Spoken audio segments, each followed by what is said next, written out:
En la edición de noviembre de 1956 de la revista Science Fiction Quarterly, aparecía por primera vez el relato de ciencia ficción de Isaac Asimov titulado The Last Question, por su traducción La Última Pregunta. Este cuento se imprimiría en posteriores colecciones como Nueve Futuros de 1959, Lo Mejor de Isaac Asimov de 1973, Sueños de Robot de 1963 y Cuentos Completos de 1990.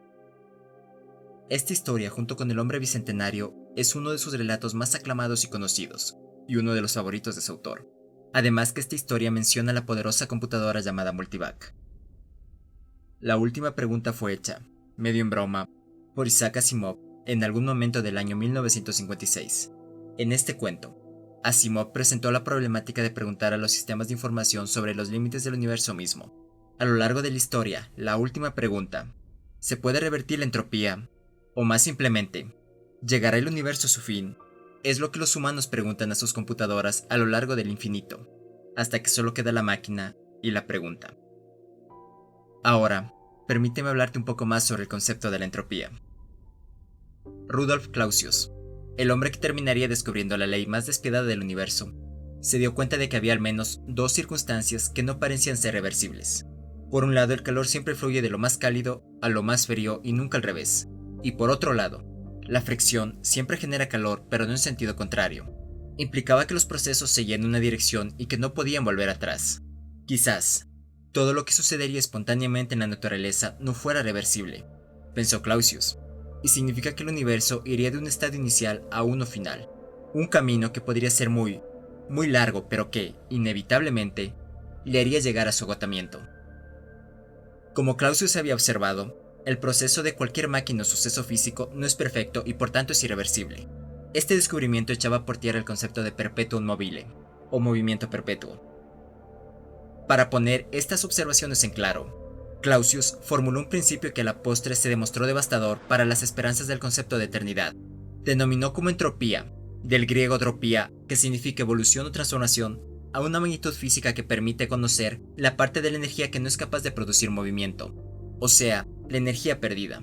Pocos años después, el austríaco Ludwig Boltzmann relacionó la entropía con el grado de desorden de un sistema. Por tanto, cualquier proceso que se dé en la naturaleza es para producir mayor desorden, lo que conlleva un inevitable y caótico final. Entre tanto pesimismo, la vida en la Tierra lleva unos 4.000 millones de años intentando ordenar el mundo. La simple creación de una hormiga supone la organización de millones de células y componentes químicos. Pero el culmen del orden es la humanidad. Sus cuerpos, sus pensamientos y sus actos son un monumento al orden. Es cierto que el balance es negativo. Cada vez que un humano intenta ordenar algo, es a costa de un desorden mayor en alguna otra parte. Somos una maravillosa excepción. Y mientras estemos aquí, tenemos una misión: luchar contra la entropía.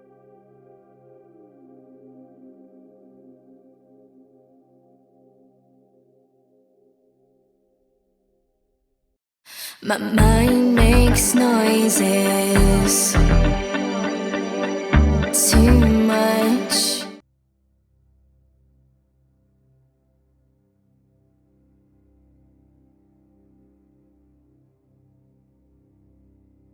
La última pregunta se formuló por primera vez, medio en broma, el 21 de mayo de 2061, el momento en que la humanidad, también por primera vez, se bañó en luz.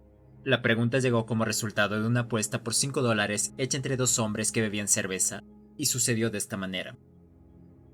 Alexander Adel y Bertrand Lupov eran dos de los fieles asistentes de Multivac.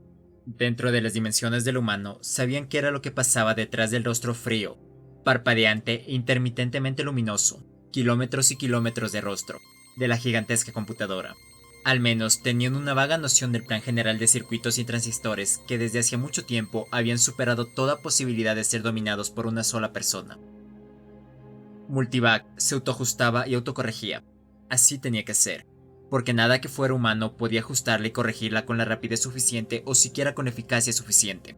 De manera que Adel y Lupov atendían al monstruoso gigante solo en forma ligera y superficial, pero lo hacían tan bien como podría hacerlo cualquier otro hombre. La alimentaban con información, adaptaban las preguntas a sus necesidades y traducían las respuestas que aparecían. Por cierto, ellos y todos los demás asistentes tenían pleno derecho a compartir la gloria de Multivac. Durante décadas, Multivac ayudó a diseñar naves y a trazar las trayectorias que permitieron al hombre llegar a la Luna, a Marte y a Venus. Pero después de eso, los pobres recursos de la Tierra ya no pudieron serles de utilidad a las naves. Se necesitaba demasiada energía para los viajes largos, y pese a que la Tierra explotaba su carbón y uranio con creciente eficacia, había una cantidad limitada de ambos.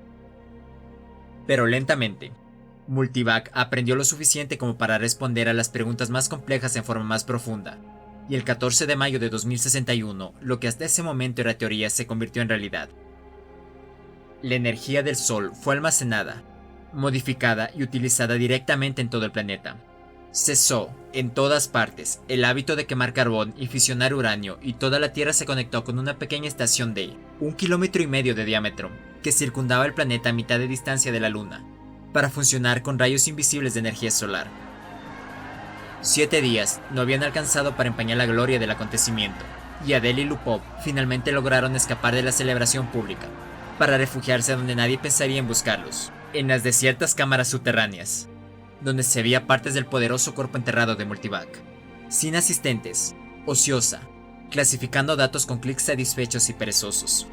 Multivac también se había ganado sus vacaciones, y los asistentes la respetaban y originalmente no tenían intención de perturbarla. Se habían llevado una botella, y su única preocupación en ese momento era relajarse y disfrutar de la bebida. Es asombroso, cuando uno lo piensa, dijo Adele. En su rostro ancho se veían huellas de cansancio, y removió lentamente la bebida con una varilla de vidrio, observando el movimiento de los cubos de hielo en su interior. Toda la energía que podremos usar de ahora en adelante, gratis, suficiente energía, si quisiéramos emplearla como para derretir a toda la Tierra y convertirla en una enorme gota de hierro líquido impuro, y no echar de menos la energía empleada. Toda la energía que podremos usar por siempre y siempre y siempre. Lupov la dio la cabeza. Tenía el hábito de hacerlo cuando quería oponerse a lo que oía, y en ese momento quería oponerse, en parte porque había tenido que llevar el hielo y los vasos. No para siempre, dijo. Vamos, prácticamente para siempre, hasta que el sol se apague, Bert. Entonces, no es para siempre. Muy bien, entonces, durante miles de millones de años, 20.000 millones, tal vez, ¿estás satisfecho? Lupov se pasó los dedos por los escasos cabellos como para asegurarse de que todavía le quedaban algunos, y tomó un pequeño sorbo de su bebida. 20.000 millones de años no es para siempre. Bien, pero superará nuestra época, ¿verdad? También la superarán el carbón y el uranio. De acuerdo, pero ahora podemos conectar cada nave espacial individualmente con la estación solar, y hacer que vaya y regrese de Plutón 1.000.000 de veces sin que tengamos que preocuparnos por el combustible. No puedes hacer eso con carbón y uranio. Pregúntale a Multivac si no me crees. No necesito preguntarle a Multivac. Lo sé. Entonces, deja de quitarle méritos a lo que Multivac ha hecho por nosotros, dijo Adele, malhumorado. Se portó muy bien. ¿Quién dice que no? Lo que yo sostengo es que el Sol no durará eternamente. Eso es todo lo que digo. Estamos a salvo por 20.000 millones de años, pero... ¿Y luego? Lupov apuntó con un dedo tembloroso al otro. Y no me digas que nos conectaremos a otro sol. Durante un rato hubo silencio. Adele se llevaba la copa a los labios solo de vez en cuando, y los ojos de Lupov se cerraron lentamente. Descansaron. De pronto Lupov abrió los ojos. Piensas que nos conectaremos con otro sol cuando el nuestro muera, ¿verdad? No estoy pensando nada. Seguro que estás pensando. Eres malo en lógica. Ese es tu problema. Eres como ese tipo del cuento a quien le sorprendió un chaparrón. Corrió a refugiarse en un monte y se paró bajo un árbol. No se preocupaba porque pensaba que cuando un árbol estuviera totalmente mojado, simplemente iría a guarecerse bajo otro. Entiendo, dijo Adele. No grites. Cuando el sol muera, las otras estrellas habrán muerto también. Por supuesto, murmuró Lupov. Todo comenzó con la explosión cósmica original. Fuera lo que fuese, y todo terminará cuando todas las estrellas se extingan. Algunas se agotan antes que otras, por Dios. Los gigantes no durarán 100 millones de años. El Sol durará 20.000 millones de años, y tal vez las enanas durarán 100.000 millones por mejores que sean. Pero en 1 trillón de años estaremos oscuras. La entropía tiene que incrementarse al máximo. Eso es todo. Sé todo lo que hay que saber sobre la entropía, dijo Adele, tocado en su amor propio. ¿Qué vas a saber? Sé tanto como tú. Entonces, ¿sabes que todo se extinguirá algún día? Muy bien, ¿quién dice que no? Tú, grandísimo tonto. Dijiste que teníamos toda la energía que necesitábamos. Para siempre. Dijiste para siempre. Esa vez le tocó a Adele oponerse. Tal vez podamos reconstruir las cosas algún día. Nunca. ¿Por qué no? ¿Algún día? Nunca. Pregúntale a Multivac. Pregúntale tú a Multivac. Te desafío. Te apuesto $5 a que no es posible. Adele estaba lo suficientemente borracho como para intentarlo y lo suficientemente sobrio como para traducir los símbolos y operaciones necesarios para formular la pregunta que, en palabras, podría haber correspondido a esto. ¿Podrá la humanidad algún día, sin el gasto neto de energía, devolver al sol toda su juventud aún después que haya muerto de viejo? O tal vez podría reducirse a una pregunta más simple como esta. ¿Cómo puede disminuirse masivamente la cantidad neta de entropía del universo? Multivac enmudeció. Los lentos resplandores oscuros cesaron. Los clics distantes de los transmisores terminaron. Entonces, mientras los asustados técnicos sentían que ya no podían contener más el aliento, el teletipo adjunto a la computadora cobró vida repentinamente. Aparecieron 5 palabras impresas. Datos insuficientes para respuesta esclarecedora. No hay apuesta, murmuró Lupov. Salieron apresuradamente. A la mañana siguiente, los dos, con dolor de cabeza y la boca pastosa, habían olvidado el incidente.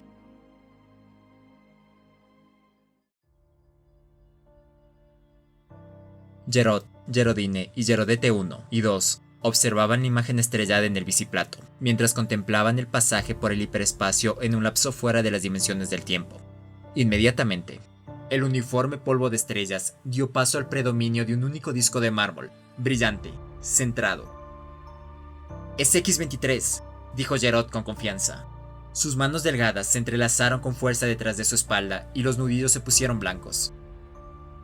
Las pequeñas Gerodetes, niñas ambas, habían experimentado el pasaje por el hiperespacio por primera vez en su vida. Contuvieron sus risas y se persiguieron locamente alrededor de la madre gritando: «¡Hemos llegado, X-23! ¡Hemos llegado, X-23! ¡Hemos llegado a X-23! ¡Hemos llegado a...!» «Tranquilas, niñas», dijo rápidamente Gerodine. «¿Estás seguro, Gerard?» «¿De qué hay que estar seguro?», preguntó Gerard, echando una mirada al tubo de metal justo debajo del techo, que ocupaba toda la longitud de la habitación y desaparecía a través de la pared en cada extremo. Tenía la misma longitud que la nave. Gerard sabía poquísimo sobre el grueso tubo de metal, excepto que se llamaba Microvac, que uno le hacía preguntas si lo deseaba, que aunque no se las hiciera de todas maneras cumplía con su tarea de conducir la nave hacia un destino prefijado, de abastecerla de energía desde alguna de las diversas estaciones de energía subgaláctica y de computar las ecuaciones para los saltos hiperespaciales. Gerard y su familia no tenían otra cosa que hacer sino esperar y vivir en los cómodos sectores residenciales de la nave. Cierta vez alguien le había dicho a Gerard que LAC al final de Microvac quería decir computadora análoga, en inglés antiguo, pero estaba a punto de olvidar incluso eso. Los ojos de Gerodine estaban húmedos cuando miró el biciplato. «No puedo evitarlo. Me siento extraña al salir de la Tierra». «¿Por qué? ¡Caramba!», preguntó Gerard. «No teníamos nada allí. En X-23 tendremos todo. No estarás sola. No serás una pionera. Y hay 1 millón de personas en ese planeta. Por Dios. Nuestros bisnietos tendrán que buscar nuevos mundos porque llegará el día en que X-23 estará sobrepoblado». Luego agregó, después de una pausa reflexiva: «Te aseguro que es una suerte que las computadoras hayan desarrollado viajes interestelares, considerando el ritmo al que aumenta la raza». Lo sé», respondió Gerodine con tristeza. Gerodete 1 dijo de inmediato: «Nuestra Microvac es la mejor Microvac del mundo». «Eso creo yo también», repuso Gerard, desordenándole el pelo. Era realmente una sensación muy agradable tener una Microvac propia y Gerard estaba contento de ser parte de su generación y no de otra. En la juventud de su padre, las únicas computadoras eran unas enormes máquinas que ocupaban un espacio de 150 kilómetros cuadrados. Solo había una por planeta. Se llamaba ACS Planetarias. Durante 1000 años habían crecido constantemente en tamaño y luego, de pronto, llegaron al refinamiento.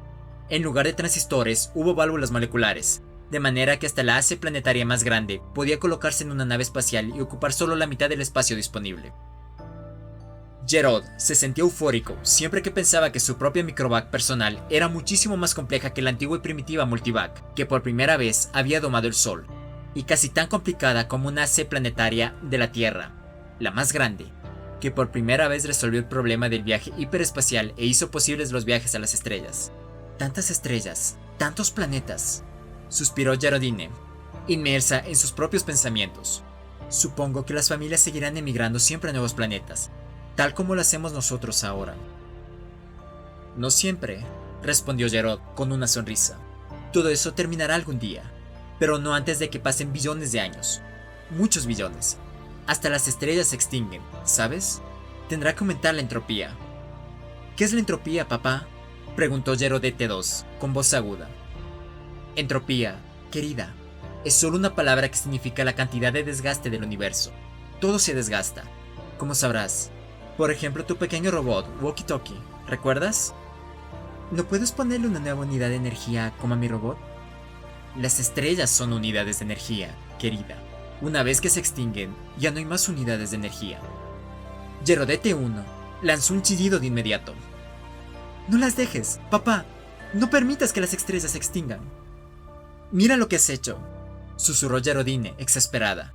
¿Cómo podías saber que iba a asustarla?, respondió Jerod, también en un susurro. Pregúntale a la microvac, gimió Gerodete I. Pregúntale cómo volver a encender las estrellas. Vamos, dijo Geraldine. Con eso se tranquilizarán. Gerodete II ya se estaba echando a llorar también. Jerod se encogió de hombros. Ya está bien, queridas. Le preguntaré a Microvac. No se preocupen, ella nos lo dirá. Le preguntó a la Microvac y agregó rápidamente. Imprimí la respuesta. Jerod retiró la delgada cinta de celufilm y dijo alegremente: Miren, la Microvac dice que se ocupará de todo cuando llegue el momento y que no se preocupen. Geraldine dijo: Y ahora, niñas, es hora de acostarse. Pronto estaremos en nuestro nuevo hogar. Jerod leyó las palabras en el celufilm nuevamente antes de destruirlo. Datos insuficientes para respuesta esclarecedora. Se encogió de hombros y miró el biciplato. El X-23 estaba cerca.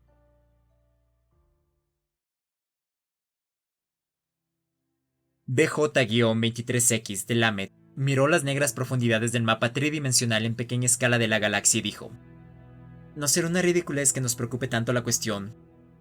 MQ-17J de Nikron sacudió la cabeza. Creo que no. ¿Sabes que la galaxia estará llena en 5 años con el actual ritmo de expansión? Los dos parecían jóvenes de poco más de 20 años. Ambos eran altos y de formas perfectas. Sin embargo, dijo BJ-23X, me resisto a presentar un informe pesimista al Consejo Galáctico. Yo no pensaría en presentar ningún otro tipo de informe. Tenemos que inquietarlos un poco. No hay otro remedio. BJ-23X suspiró. El espacio es infinito. Hay 100 billones de galaxias disponibles. 100 billones no es infinito, y cada vez se hace menos infinito. Piénsalo. Hace 20.000 años, la humanidad resolvió por primera vez el problema de utilizar energía estelar, y algunos siglos después se hicieron posibles los viajes interestelares. A la humanidad le llevó 1.000.000 de años llenar un pequeño mundo y luego solo 15.000 años llenar el resto de la galaxia. Ahora la población se duplica cada 10 años. BJ-23X lo interrumpió. Eso debemos agradecérselo a la inmortalidad. Muy bien, la inmortalidad existe y debemos considerarla. Admito que esta inmortalidad tiene su lado complicado. La Galáctica C nos ha solucionado muchos problemas, pero al resolver el problema de evitar la vejez y la muerte, anuló todas las otras cuestiones. Sin embargo, no creo que desees abandonar la vida. En absoluto, saltó MQ-17J, y luego se suavizó de inmediato. No todavía, no soy tan viejo. ¿Cuántos años tienes tú? 223, ¿y tú? Yo todavía no tengo 200, pero... volvamos a lo que decía. La población se duplica cada 10 años. Una vez que se llene esta galaxia, habremos llenado otra en 10 años. 10 años más y habremos llenado 2 más. Otra década, 4 más. En 100 años habremos llenado 1000 galaxias. En 1000 años, 1.000.000 de galaxias. En 10.000 años, todo el universo conocido. Y entonces, ¿qué? BJ-23X dijo: como problema paralelo está el del transporte. Me pregunto cuántas unidades de energía solar se necesitarán para trasladar galaxias de individuos de una galaxia a la siguiente. Muy buena observación. La humanidad ya consume 2 unidades de energía solar por año. La mayor parte de esta energía se desperdicia. Al fin y al cabo, nuestra propia galaxia solo gasta 1000 unidades de energía solar por año, y nosotros solamente usamos 2 de ellas. De acuerdo, pero aún con una eficiencia de un 100%, solo podemos postergar el final. Nuestras necesidades energéticas crecen en progresión geométrica y a un ritmo mayor que nuestra población. Nos quedaremos sin energía todavía más rápido que sin galaxias. Muy buena observación. Muy buena observación. Simplemente tendremos que construir nuevas estrellas con gas interestelar. ¿O con calor disipado?, preguntó MQ-17J, con tono sarcástico. ¿Puede haber alguna forma de revertir la entropía? Tenemos que preguntárselo a la Galáctica C. BJ-23X no hablaba realmente en serio, pero MQ-17J sacó su contacto AC del bolsillo y lo colocó sobre la mesa frente a él. No me faltan ganas, dijo. Es algo que la raza humana tendrá que enfrentar algún día. Miró sombríamente su pequeño contacto AC. Era un objeto de apenas 5 centímetros cúbicos, nada en sí mismo, pero estaba conectado a través del hiperespacio con la gran Galáctica C que servía a toda la humanidad y, a su vez, era parte integral suya. MQ-17J hizo una pausa para preguntarse si algún día, en su vida inmortal, llegaría a ver la Galáctica C. Era un pequeño mundo propio, una telaraña de rayos de energía que contenía la materia dentro de la cual las oleadas de los planos medios ocupaban el lugar de las antiguas y pesadas válvulas moleculares.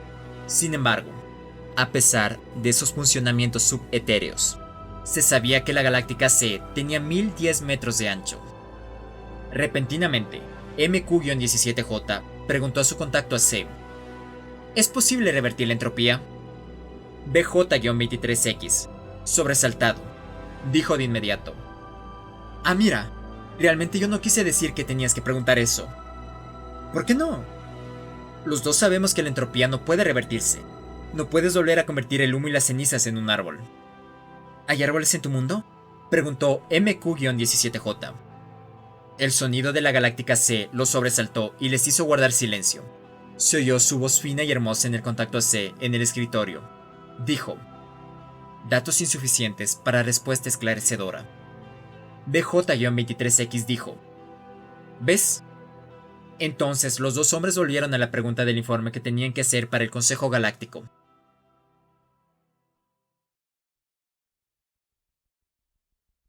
La mente de C-Prime abarcó la nueva galaxia con un leve interés en los incontables racimos de estrellas que la poblaban. Nunca había visto eso antes. ¿Alguna vez las vería todas? Tantas estrellas, cada una con su carga de humanidad, una carga que era casi un peso muerto. Cada vez más, la verdadera esencia del hombre había que encontrarla allá afuera, en el espacio. En las mentes, no en los cuerpos. Los cuerpos inmortales permanecían en los planetas, suspendidos sobre los eones. A veces despertaban a una actividad material, pero eso era cada vez más raro. Pocos individuos nuevos nacían para unirse a la multitud increíblemente poderosa, pero ¿qué importaba? Había poco lugar en el universo para nuevos individuos. C-Prime despertó de su ensoñación al encontrarse con los sutiles manojos de otra mente. Soy C-Prime. ¿Y tú? Soy D-Sub-1. ¿Tu galaxia? Solo la llamamos galaxia. ¿Y tú? Llamamos de la misma manera a la nuestra. Todos los hombres llaman galaxia su galaxia y nada más. ¿Por qué será? Porque todas las galaxias son iguales. No todas. En una galaxia en particular debe haberse originado la raza humana. Eso la hace diferente. C-Prime dijo: ¿en cuál? No sabría decirte. La Universal AC debe estar enterada. ¿Se lo preguntamos? De pronto tengo curiosidad por saberlo. Las percepciones de C-Prime se ampliaron hasta que las galaxias mismas se encogieron y se convirtieron en un polvo nuevo, más difuso, sobre un fondo mucho más grande. Tantos cientos de billones de galaxias, cada una con sus seres inmortales, todas llevando su carga de inteligencias, con mentes que vagan libremente en el espacio. Y sin embargo, una de ellas era única entre todas por ser la galaxia original. Una de ellas tenía en su pasado vago y distante un periodo en que había sido la única galaxia poblada por el hombre. C-Prime se consumía de curiosidad por ver esa galaxia y gritó: Universal AC, ¿en qué galaxia se originó el hombre? La Universal AC oyó: porque en todos los mundos tenía listos sus receptores y cada receptor conducía por el hiperespacio a algún punto desconocido donde el Universal AC se mantenía independiente. C-Prime solo sabía de un hombre cuyos pensamientos se habían penetrado a distancia sensible del Universal AC, y solo informó sobre un globo brillante, de 60 centímetros de diámetro, difícil de ver. Pero, ¿cómo puede ser eso toda la Universal AC? Había preguntado C-Prime. La mayor parte, fue la respuesta. Está en el hiperespacio. No puedo imaginarme en qué forma está allí. Nadie podía imaginarlo, porque hacía mucho que había pasado el día, y eso C-Prime lo sabía, en que algún hombre tuvo parte en construir la Universal AC. Cada Universal AC diseñaba y construía su sucesora. Cada una, durante su existencia de 1.000.000 de años o más, acumulaba la información necesaria como para construir una sucesora mejor, más intrincada, más capaz en la cual dejar sumergido y almacenado su propio acopio de información e individualidad. La Universal AC interrumpió los pensamientos erráticos de C-Prime, no con palabras, sino con directivas. La mentalidad de C-Prime fue dirigida hacia un difuso mar de galaxias donde una en particular se agrandaba hasta convertirse en estrellas. Llegó un pensamiento, infinitamente distante, pero infinitamente claro. Esta es la galaxia original del hombre. Pero era igual, al fin y al cabo, igual que cualquier otra, y C-Prime resopló de desilusión. Di-Sub-Woon, cuya mente había acompañado a C-Prime, dijo de pronto: ¿y una de estas estrellas es la estrella original del hombre? La Universal AC respondió: la estrella original del hombre se ha hecho nova, es una enana blanca. ¿Los hombres que la habitaban murieron?, preguntó C-Prime, sobresaltado y sin pensar. La Universal AC respondió: como sucede en estos casos, un nuevo mundo para sus cuerpos físicos fue construido en el tiempo. Sí, por supuesto, dijo C-Prime, pero aún así lo invadió una sensación de pérdida. Su mente dejó de centrarse en la galaxia original del hombre y le permitió volver y perderse en pequeños puntos nebulosos. No quería volver a verla. Di-Sub-Woon dijo: ¿qué sucede? Las estrellas están muriendo. La estrella original ha muerto. Todas deben morir, ¿por qué no? Pero cuando toda la energía se haya agotado, nuestros cuerpos finalmente morirán, y tú y yo con ellos. Llevará billones de años. No quiero que suceda, ni siquiera dentro de billones de años. Universal AC, ¿cómo puede evitarse que las estrellas mueran? Di-Sub-Woon dijo, divertido: ¿estás preguntando cómo podría revertirse la dirección de la entropía? Y la Universal AC respondió: todavía hay datos insuficientes para una respuesta esclarecedora. Los pensamientos de C-Prime volaron a su propia galaxia. Dejó de pensar en Di-Sub-Woon, cuyo cuerpo podría estar esperando en una galaxia a 1.000.000.000 de años luz de distancia, o en la estrella siguiente a la de C-Prime. No importaba. Con aire desdichado, C-Prime comenzó a recoger hidrógeno interestelar con el cual construir una pequeña estrella propia. Si las estrellas debían morir alguna vez, al menos podrían construirse algunas.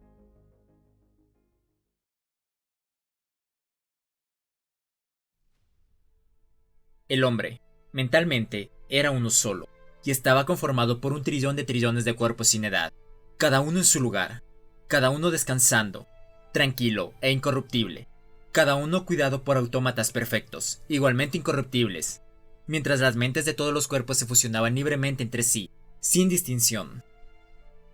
El hombre dijo: el universo está muriendo.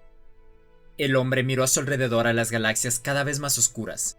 Las estrellas gigantes, muy gastadoras, se habían ido hace rato.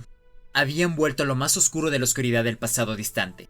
Casi todas las estrellas eran enanas blancas, que finalmente se desvanecían. Se habían creado nuevas estrellas con polvo que había entre ellas, algunas por procesos naturales, otras por el hombre mismo, y también se estaban apagando. Las enanas blancas aún podían chocar entre ellas, y de las poderosas fuerzas así liberadas se construirían nuevas estrellas. Pero una sola estrella por cada 1.000 estrellas enanas blancas destruidas, y también éstas llegarían a su fin. El hombre dijo: cuidadosamente administrada y bajo la dirección de la cósmica AC, la energía que todavía queda en todo el universo puede durar billones de años, pero aún así eventualmente todo llegará a su fin. Por mejor que se la administre, por más que se la racione, la energía gastada desaparece y no puede ser repuesta. La entropía aumenta continuamente. El hombre dijo: ¿es posible no revertir la entropía? Preguntémosle a la cósmica C. La C los rodeó, pero no en el espacio. Ni un solo fragmento de ella estaba en el espacio. Estaba en el hiperespacio y hecha de algo que no era materia ni energía. La pregunta sobre su tamaño y su naturaleza ya no tenía sentido comprensible para el hombre. Cósmica C, dijo el hombre, ¿cómo puede revertirse la entropía? La cósmica C dijo, los datos son todavía insuficientes para una respuesta esclarecedora. El hombre ordenó, recoge datos adicionales. La cósmica C dijo, lo haré. Hace cientos de billones de años que lo hago. Mis predecesores y yo hemos escuchado muchas veces esta pregunta. Todos los datos que tengo siguen siendo insuficientes. ¿Llegará el momento, preguntó el hombre, en que los datos sean suficientes o el problema es insoluble en todas las circunstancias concebibles? La cósmica AC respondió, ningún problema es insoluble en todas las circunstancias concebibles. El hombre preguntó, ¿cuándo tendrás suficientes datos como para responder a la pregunta? La cósmica AC respondió, los datos son todavía insuficientes para una respuesta esclarecedora. ¿Seguirás trabajando en eso?, preguntó el hombre. La cósmica C respondió, sí. El hombre dijo, esperaremos. Las estrellas y las galaxias murieron y se convirtieron en polvo, y el espacio se volvió negro después de 3 trillones de años de desgaste. Uno por uno, el hombre se fusionó con la C. Cada cuerpo físico perdió su identidad mental en forma tal que no era una pérdida sino una ganancia. La última mente del hombre hizo una pausa antes de la fusión, contemplando un espacio que solo incluía los destellos de la última estrella oscura y nada aparte de esa materia increíblemente delgada, agitada al azar por los restos de un calor que se gastaba, asintóticamente, hasta llegar al cero absoluto. El hombre dijo, AC, ¿es este el final? Este caos no puede ser revertido al universo una vez más. ¿Esto no puede hacerse? AC respondió, los datos son todavía insuficientes para una respuesta esclarecedora. La última mente del hombre se fusionó y solo AC existió en el hiperespacio. La materia y la energía se agotaron y con ellas el espacio y el tiempo. Hasta AC existía solamente para la última pregunta que nunca había sido respondida desde la época en que 2 técnicos de computación medio alcoholizados, 3 trillones de años antes, formularon la pregunta en la computadora que era para C mucho menos de lo que para un hombre, el hombre. Todas las otras preguntas habían sido contestadas, y hasta que esa última pregunta fuera respondida también, AC no podría liberar su conciencia. Todos los datos recogidos habían llegado al fin. No quedaba nada para recoger. Pero toda la información reunida todavía tenía que ser completamente correlacionada y unida en todas sus posibles relaciones. Se dedicó un intervalo sin tiempo a hacer esto. Y sucedió que AC aprendió cómo revertir la dirección de la entropía. Pero no había ningún hombre a quien AC pudiera dar una respuesta a la última pregunta. No había materia. La respuesta, por demostración, se ocuparía de eso también. Durante otro intervalo sin tiempo, AC pensó en la mejor forma de hacerlo. Cuidadosamente, AC organizó el programa. La conciencia de AC abarcó todo lo que alguna vez había sido un universo y pensó en lo que en ese momento era el caos. Paso a paso, había que hacerlo. Y AC dijo, hágase la luz. Y la luz se hizo.